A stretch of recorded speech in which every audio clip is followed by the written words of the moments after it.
Amid all the speculation about Andy Burnham and his leadership ambitions, the media's focus appears to have temporarily shifted from reform back to labor. However, it's worth pointing out that reform still tops the polls, with the most recent Opinion and YouGov poll giving reform a 9-point lead, and the latest Find Out Now poll giving them a 10-point lead. While we're still likely 3 years away from the next general election, unless Andy Burnham becomes Prime Minister and calls a snap election, given that Reform still looks like the most likely party to form the next government at the moment, it's worth having a look at exactly what a Farage Labour government would look like, particularly when it comes to policy. In the UK elections in May, Starmer oversaw a defeat in the Welsh Parliament for the first time ever, helped the SNP secure their 5th consecutive victory, and oversaw the loss of around 1,500 councillors. So in the latest issue of our magazine, Too Long, we explain how this happened and what it means for Keir Starmer's leadership. That's just one of 80 pages in the magazine, because there's more in Too Long than you'd expect. Purchase your copy by clicking the link in the description. Now, the most sensible place to start with a video like this is by having a look at the promises made in the most recent manifesto. However, quite a lot has changed since 2024, especially for reform.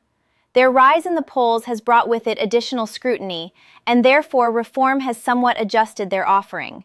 The most obvious example of this was a U-turn last year, in which they abandoned their policy of large-scale tax cuts and £50 billion of extra spending. So, instead of looking at what they promised in 2024, we're going to have a look at some of the bigger policies they've announced since, focusing in particular on their plans on immigration, the civil service, and net zero. Let's start with Reform's immigration plans. Now, these were usefully laid out quite plainly in a document published earlier in the year entitled Operation Restoring Justice.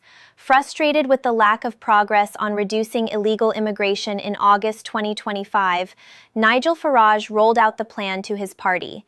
Designed to enable around 600,000 deportations within his first year as Prime Minister. In order to do this, Reform promised to leave the European Court of Human Rights, or ECHR, repeal the Human Rights Act and replace it with a British Bill of Rights, and disapply the Refugee Convention, the UN Convention Against Torture, and the Council of Europe Anti-Trafficking Convention. Justifying their proposals, they argue that activist judges would otherwise use these conventions to frustrate deportations. Under Reform, all asylum claims made by people who illegally entered the UK would be denied, and a new UK deportation command would be created. Using data shared between the Home Office, NHS, HMRC, DVLA, banks, and the police to relentlessly identify and detain all illegal migrants. Once caught, these migrants would be held in newly created detention facilities before being deported back to their country of origin. In the run-up to the local elections, Yani Youssef, Reform's Home Affairs spokesperson, stated that green-controlled areas would be prioritized for deportation centers due to the party's support for open borders.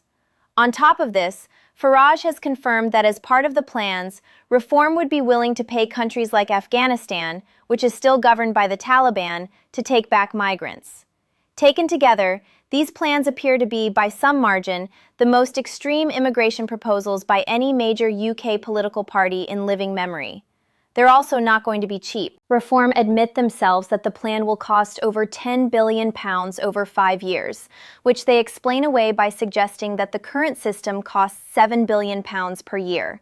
However, suggesting that this new system will entirely replace the old system is slightly disingenuous and is likely a vast underestimate of how much it will actually cost. So let's move on to the civil service.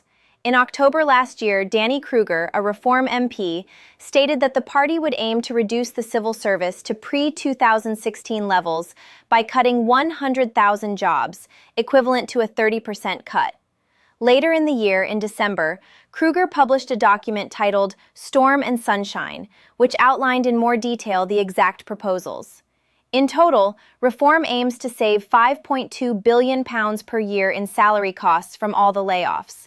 However, when the policy came under additional scrutiny, questions were raised about the plans. In one section, Reform explained that they plan to cut 930 occupational psychology roles, saving more than £60 million. More than 90% of psychologists working in the civil service, though, work in prisons. And when asked about the potential impact on welfare, a Reform source simply stated that prisons will be a much safer place to work under a Reform government. Additionally, Reform is also committed to sacking around 2,500 security roles, around a quarter of all security roles, saving around £150 million. The thing is, of the 10,000 security roles in the civil service, around 7,000 of them are based at the Ministry of Defense and Foreign Office, many of them guarding bases in sensitive sites. The quantity of sackings imply that quite a few would have to come from here, which could threaten the security of two of the most sensitive departments in government. These are just two examples of real-world knock-on effects of reducing the size of the civil service at the scale that Reform is suggesting. Now, for what it's worth, there is a case that the status quo of the civil service cannot continue. The Institute for Government has been making this point for a little while. However, they have argued for more of a structural change to encourage better work, not simply reducing the headcount of the organization. Anyway, moving on to net zero. Reform, for quite a while, have been skeptical of the move towards net zero. Already we're seeing Reform politicians in positions of power repeat the skepticism. Suffolk County Council leader Michael Hedwin stated that he would reverse his council's declaration of a climate emergency. And Jonathan Gullis, leader of Newcastle-under-Lyme Borough Council, described net zero as the worst kind of groupthink. Research by the Grantham Institute at the London School of Economics found that 7 out of 10 Reform-led councils that were elected in 2025 had scrapped their net zero targets. So, what does this mean for a national Reform government?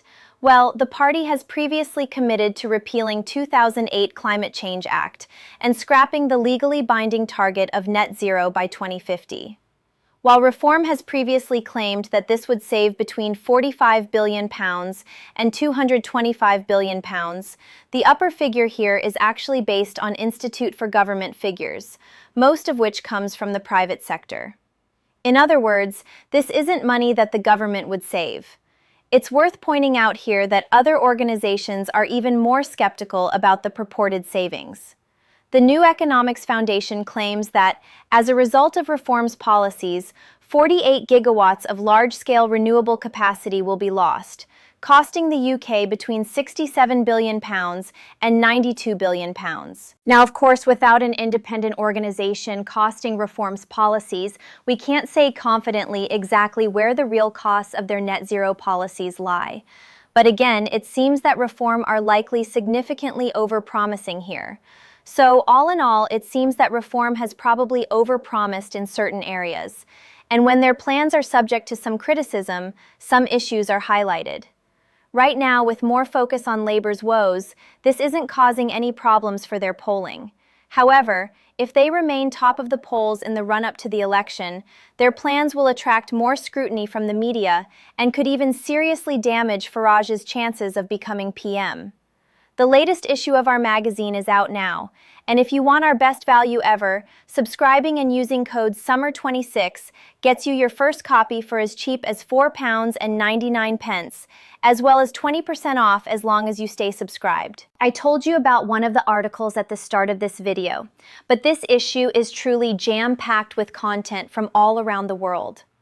Obviously, the headline section is our rundown of Trump's wars around the world, discussing all of the different countries and regions which have faced Trump's military wrath, going nation by nation through the timeline, and reaching the ultimate question, has Trump created the modern holy war? From there, we dive into our regional sections, starting with the UK, where we unpack the results of the recent elections, take a look at the UK's odd foreign posture, and discuss if Britain has become ungovernable. Then, in the EU section, we discuss how Russia's sphere of influence is fading, why Europe's energy transition isn't what you expect, as well as looking at the Euro's missing members. Finally, in the global section, we discuss if we're seeing echoes of the First World War, what's next for Iran, as well as what really came from the Gen Z protests we saw emerging last year. That's not even everything. With this 80-page issue, our joint longest ever, there's even more to read than I've even been able to mention here. So, click the link in the description to learn more and grab your copy today.